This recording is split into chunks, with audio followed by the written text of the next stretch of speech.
Bem-vindo ao nosso canal YouTube e nós vamos nesse momento fazer aqui uma reflexão, uma análise sobre a teoria do desenvolvimento infantil, sexual infantil, de Freud, Klein e Winnicott. Bom, Freud ele desenvolve o que nós chamamos, o que ele denominou de autoerotismo.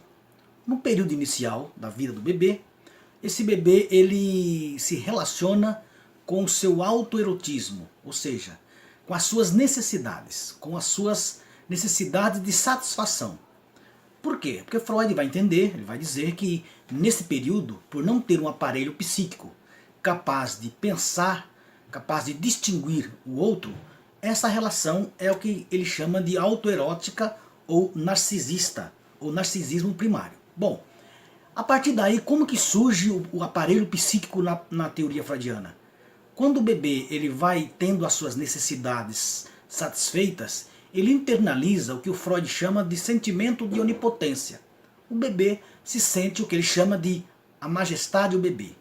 Com o passar do tempo, após um período que a mãe vai se afastando mais, que a mãe começa a não atender às suas necessidades dentro daquele período de tempo que ele estava habituado, ele começa então a perder essa sensação de que ele é o criador das realidades, das coisas que acontecem.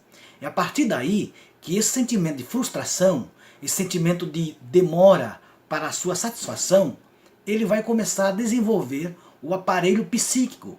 Ele vai começar o que Freud chama de alucinar. Ou seja, ele vai querer dar resposta para a sua frustração, para o não atendimento das suas necessidades.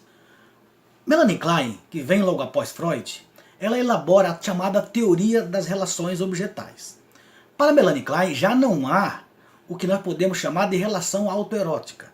Ela chama de relação de objetal, ou objeto. Ou seja, Melanie Klein vai dizer que a relação do bebê com a mãe é uma relação de objeto, que o bebê, embora não perceba a mãe como um todo, ele se relaciona com ela na chamada identificação projetiva. Então, no mesmo processo que Freud vai dizer que acontece, que surge o aparelho psíquico, Melanie Klein vai acompanhar, com uma diferença.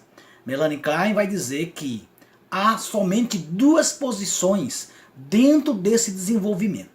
Freud disse que há 5 posições, que começa no estágio oral até o complexo de Édipo, que é a fase que vai haver a transição para a fase adulta, já a fase mais do adolescente. Bom, Melanie Klein vai dizer então que, assim como Freud, que a criança vai desenvolver o seu aparelho psíquico com base na frustração, ela vai dizer que quando o bebê ele também vai ter sentimento de onipotência, ele vai ter esse sentimento de que ele cria essa realidade, mas o bebê, quando a mãe começa a se afastar, o bebê sente esse incômodo, Melanie Klein vai chamar de fantasia, o que o Freud chama de alucinação. Com uma diferença. Para Melanie Klein, o sentimento de amor e ódio, de amar e odiar, já está nesta fase. Nessa fase aí do 0 a 4 ou 6 meses. Em torno de 0 a 6 meses, que é o que ela chama da posição esquizoparanoide. Isso é muito importante. Por quê? Porque nesse momento, Melanie Klein vai dizer que surge o fenômeno que ela chama de identificação projetiva. O bebê projeta no seio da mãe o sentimento de amor e de ódio. Por quê? Porque ela não consegue ainda ver a mãe unificada por inteiro, então ela projeta os seus sentimentos. Fantasia, dentro da teoria kleiniana, não é a elaboração psíquica do pensamento ainda, mas é a expressão somática das suas angústias, das suas necessidades. Então, fantasiar é projetar na mãe esse incômodo que o bebê não tem ainda condições de simbolizar, de dar sentido. É nesse momento que a Melanie Klein vai dizer que é a posição esquizoparanoide. Com o passar de um pouco tempo, surge o que ela chama, o bebê começa a entrar na posição depressiva. Nesse momento, o bebê começa a perceber a mãe como um todo. Se é o bebê dividia o seu ego dividia porque não sabia fazer a chamada síntese, era o seio bom e seio mau, o sentimento de amor e de ódio. A partir da posição depressiva, em torno dos 6 meses para frente, a criança percebe que a mãe, o seio bom e o seio mau, é a mesma. A mãe que ela ama e odeia é a mesma. A partir daí é que surge o sentimento de inveja, de gratidão e de reparação. Começa-se nesse período, muito anterior ao que Freud vai dizer, o sentimento de culpa da criança. Aquela culpa de ter, nos momentos de projeção, destruído o objeto do seu amor, juntamente com o seu ódio. O seu ódio projetado, ela sente agora uma espécie de culpa por estar destruindo o objeto do seu amor. Bom, então Melanie Klein, nós vemos que já há uma diferença para Freud. Tanto Freud quanto Klein defendem a teoria da chamada pulsão de vida e de morte. Todo ser humano, o bebê, nasce com essa pulsão de vida e pulsão de morte. Freud e Klein não conseguem distinguir nem dizer o quanto dessa pulsão cada um nasce. Só que há diferenciação. Então, tanto para Freud, o desenvolvimento sadio do psiquismo é quando o bebê ele internaliza os sentimentos bons de acordo com os cuidados que ela vai receber da mãe, do seu ambiente, das relações que ela terá nesse princípio do autoerotismo.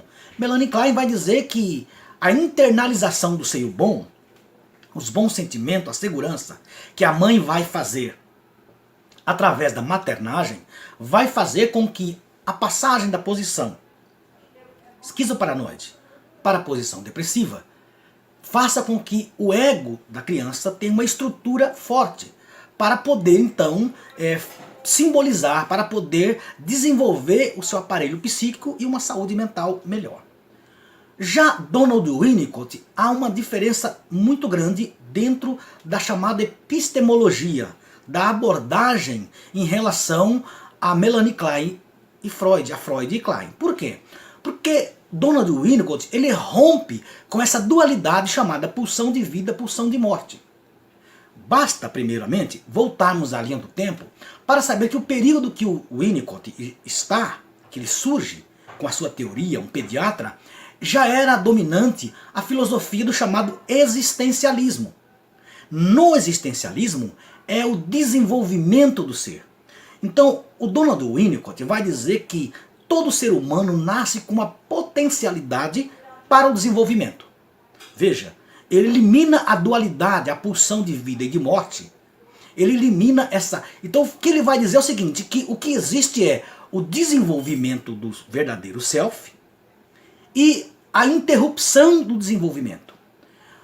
Donald Winnicott cria a teoria chamada mãe suficientemente boa. O que ele vai dizer é, veja que agora o Winnicott segue Melanie Klein ao dizer que sim, a relação entre mãe e bebê é uma relação objetal. Mas, diferentemente de Klein, que coloca uma oposição mãe-bebê, o Winnicott vai dizer que mãe-bebê é uma unidade composta. Ou seja, não existe mãe sem bebê, não existe bebê sem mãe. Dentro dessa teoria que é unificada, e ela é, podemos chamar de, que tem uma linearidade, o Winnicott vai dizer que o que vai haver no bebê, no desenvolvimento infantil, é que o bebê ele vai desenvolver o seu verdadeiro self com a presença da mãe suficientemente boa, que vai fazer o que ele chama de holding e handling, que é a capacidade de receber as angústias do bebê e transformar essa angústia, devolvê-las num sentimento de acolhimento, para que ela possa se desenvolver o sentimento de segurança, de ser amada, o sentimento de ser percebida, vivida, o sentimento de ser olhada, e é a partir daí que vai começar a ver gradualmente o que ele chama de integração do psique e soma, ou seja, a integração do corpo e mente para o Winnicott vai ter nesse desenvolvimento. Agora, se a mãe não produzir, não for capaz de dar essa sustentação, esse holding, esse handling, para que a criança se desenvolva, aí sim é que vai haver o que nós podemos falar do desenvolvimento da estrutura. O Winnicott vai dizer que se o desenvolvimento tiver interrupções, se as frustrações do bebê, as angústias, forem suportáveis, não exceder a capacidade do bebê de suportar a estrutura do ego, o bebê vai então desenvolver uma estrutura normal. Mas se essa interrupção for muito abrupta, muito violenta, então o Winnicott vai dizer que vai haver interrupções na linha do desenvolvimento. É a partir daí que, se essas interrupções forem maior, se o bebê não houver um ambiente propício para o seu desenvolvimento, sim, o bebê vai desenvolver uma estrutura psicótica, no sentido de que vai haver falha na existência, falha no desenvolvimento psíquico.